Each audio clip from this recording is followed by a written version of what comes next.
Le compte à rebours qui résonne sur cette pelouse de Yamoussoukro et c'est donc parti pour cette finale. Deux équipes qualifiées, deux équipes avec 4 points dans cette rencontre entre l'Angola et le Burkina. Enjeu évidemment au bout des 90 minutes, aller chercher la première place et donc rester à Bouaké. Quitte à prendre des risques, quitte à perdre des ballons parce qu'il faut le faire quand on est bien physiquement. On sait que c'est des joueurs qui n'ont pas forcément beaucoup joué. Super passe là de Ouedraogo. Du coup le faire au maximum tant qu'on est frais. Regardez, son avance, Aziski qui redonne derrière lui avec non, une frappe trop écrasée. Incroyable cette décision. Allez, la solution, la profondeur, encore une fois, peut-être sur ce coup-là, et la frappe qui passera au-dessus. Les Angolais qui essaient de ressortir dans le couloir gauche, sont allés chercher Tocarneiro. Alors l'arbitre va revenir à la faute. Il avait touché le ballon, va revenir à la faute. Je pense que effectivement le contact était assez appuyé. Il a été autorisé à revenir sur la pelouse, mais toujours au soin avec les kinés. Il faudra faire sans lui. Freddy va pouvoir s'élancer. Ballon travaillé et un ballon qui est pris par Mabouloulou qui ouvre le score face au Burkina. Les étalons qui pourtant semblaient dominer avec les meilleures situations un peu contre le cours du jeu, mais sur un coup de pied arrêté. C'est donc Agostinho Cristóvão Pacienza, la panthère de l'Angola qui vient marquer. Ça fait 1-0. La mauvaise surface.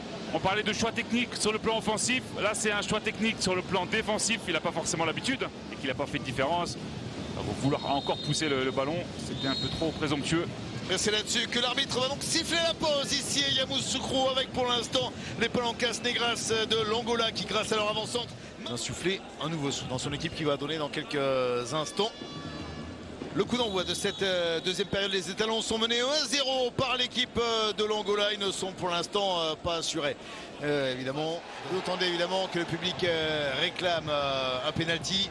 Ils n'obtiendront pas, c'est Sangaré qui peut écarter le jeu sur Issa Kaboré.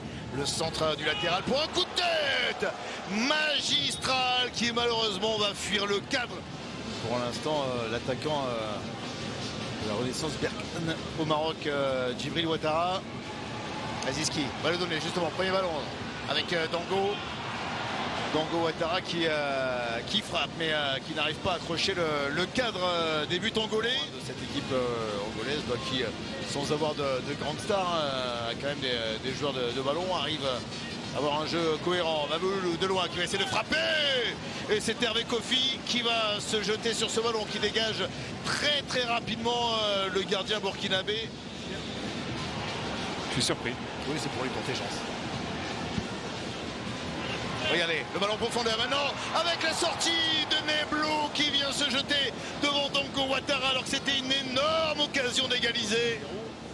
En faveur des Palancas Negras de l'Angola.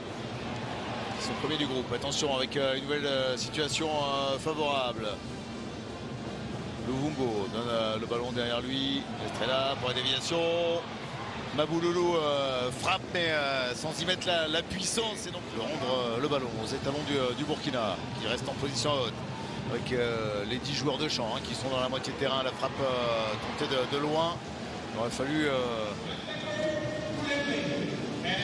Félicio Mendes Milson qui rentre, qui prend la place du buteur, l'avant-centre de l'AEK Athènes. Championnat que vous connaissez bien, Cédric. Dziné, Antonio Cabassa, Ambrosini. Mais il peut se rattraper. Peut-être sur le corner, effectivement. Ballon en déviation, premier poteau. Ah, c'était bien senti, premier poteau, premier servi, mais malheureusement, ne pas perdre le ballon, ce qu'il essaie de faire, le donner derrière. Eddy maintenant avec Milson encore qui rend le ballon pour Luvumbo, les fans de corps. Ouais, il prend le dessus sur Steve Yago avec un centre en retrait. Récupération, Jérémy Bella qui peut frapper, c'est repoussé, Dziné qui derrière surgit sur le ballon, repoussé plein axe par Hervé Kofi pour aller marquer le deuxième but des Palancas Negras, signé de l'attaquant de l'AEK Athènes, Dziné. Et donc Dziné qui est venu reprendre cette frappe de Jérémy Bella. Repoussé, la petite erreur de main parce que le ballon revient et voilà, c'est une passe décisive pour Dziné. Personne ne décroche et il y a encore un jaillissement de Tocarneiro. Et l'arbitre décide que c'en est terminé. C'est donc l'Angola qui s'impose 2-0 grâce à des buts de ses avancantes Mabululu et Ziné. L'Angola, les Palancas Negras qui prennent la première place de ce groupe D, alors que le Burkina sera très certainement deuxième dans ce